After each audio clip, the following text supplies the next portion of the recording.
Buena tarde, buen negocio, Francisco. Gracias, un placer. Nos quedamos con Álvaro González. Álvaro González, aquí hay mucha tela que cortar. La primera de todas, lo que está comentando también Francisco Quintana, y es esas estimaciones de inflación. Dice que la subyacente se marcha para abajo un 1,2 en 2023 hasta el 4,2, más que duplica el objetivo máximo de inflación del Banco Central Europeo. Y en la parte de crecimiento vuelve a ser muy optimista en el escenario central, como nos decía Quintana.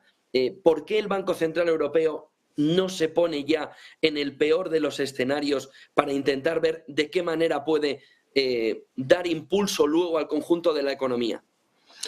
Bueno, antes yo quisiera comentar algo, porque está muy bien, obviamente, que sigamos estas declaraciones y estas predicciones, pero no olvidemos, y esto vale también para Powell, que tanto Powell como Christine Lagarde justo antes de que empezara a dispararse la inflación y además a mantenerse pegajosamente alta, decían que la inflación era transitoria. Con esto no quiero hacer la crítica fácil a los bancos centrales, que bueno, supongo que sí se pueden defender, pero no se van a defender de lo que yo diga aquí porque les dará igual, pero es muy fácil criticar, ¿no? Pero no lo digo por eso.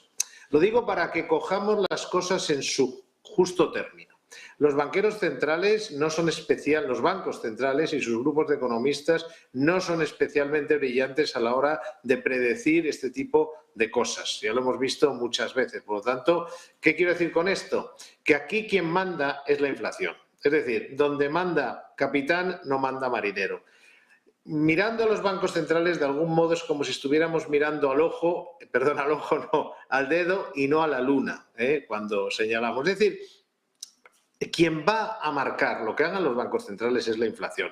El señor Powell puede decir lo que quiera y es importante, pero porque es el presidente de la Reserva Federal, y la señora Lagarde también. Pero quien va a marcar el ritmo en un sentido o en otro es la inflación. O sea, mi consejo y a lo que quiero llegar es que a lo que tenemos que mirar de verdad es lo que hace la inflación y especialmente los indicadores adelantados.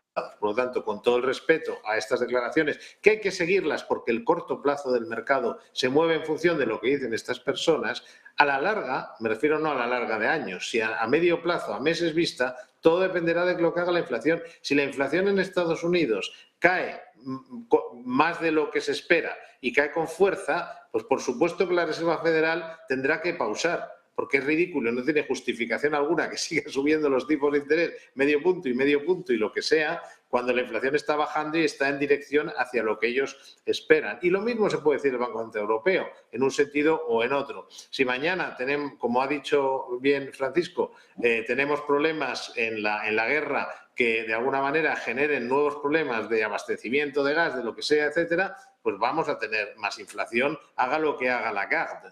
Por lo tanto, esto yo creo que es importante. Respecto a lo del crecimiento, primero, las predicciones del Banco Central Europeo son muy políticas. Claramente, toda la vida se ha visto que hay una cierta influencia política.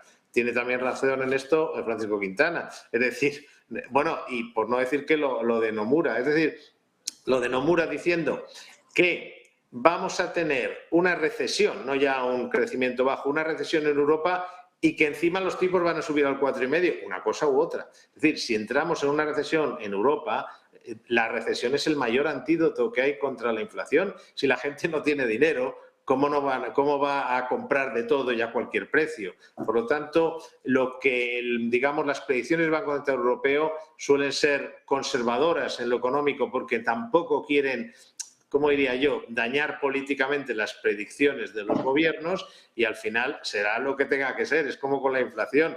Realmente es muy difícil que tengamos cifras tan suaves que no tengamos una recesión en Europa si tenemos una inflación alta. Aquí hay, digamos, bastantes cosas que no casan, por decirlo de alguna manera, ¿no? Aún así, Álvaro González, las nuevas proyecciones dice que la inflación promediará un 3,4% en 2024 y un 2,3% en 2025. Es decir, ni tan siquiera la parte alta del objetivo del Banco Central Europeo será el punto en el que se acople la inflación hasta el 2025. 2,3%. Está fiándolo muy lejos el BCE, ¿no? Sí, yo creo que estas cosas en la situación actual es casi como, incluso siendo el BCI, da igual, es poner un dedo al aire. Es decir, mañana, te pongo un ejemplo, mañana hay un acuerdo para un alto al fuego en Ucrania. ¿Y dónde se van los precios del gas con todos los depósitos europeos hasta arriba? Bueno, hasta arriba, llenos. Y con 18 otras vías de aprovisionamiento de gas para Europa, aunque sean carísimas, acuerdos con Qatar, con el otro, con Maroto, el de la moto. Es decir, que es muy difícil, pero yo no les critico. Es decir, es muy difícil ahora establecer predicciones sobre dónde va a estar la inflación. La inflación podría desde enganchar, en el caso europeo concreto, desde volverse terriblemente pegajosa, porque aquí la economía no es muy dinámica, y tener una situación de estagflación es algo perfectamente posible en Europa, no creo que en Estados Unidos, pero sí en Europa, porque además aquí nos podíamos encontrar, a ver, tú tienes, sube la hipoteca, sube los créditos, sube todos los tipos de interés de todo lo que afecta a la población. Eso en paralelo tienes, imagínate, que empeora el conflicto en Ucrania, hay más sanciones todavía, se interrumpe todavía más la cadena de producción de alimentos, todo lo que ya hemos vivido, no es algo que hay que imaginar. ¿Y qué va a pasar en la economía europea en una situación así? Pues la caída económica sería brutal, con lo cual, insisto, estamos en un momento en el que es tan difícil establecer ese tipo de predicciones. Lo único que podemos hablar es de tendencias, y más en el caso norteamericano, que, como digo, la tendencia de la inflación sí que está, yo diría que en un 60%, 70% en manos de la Fed, pero en Europa la tendencia de la inflación dependerá de las sanciones, eso es una cuestión política, y de Putin. Álvaro González, hay tres temas, a ver si nos lo puedes comentar, pero son un poco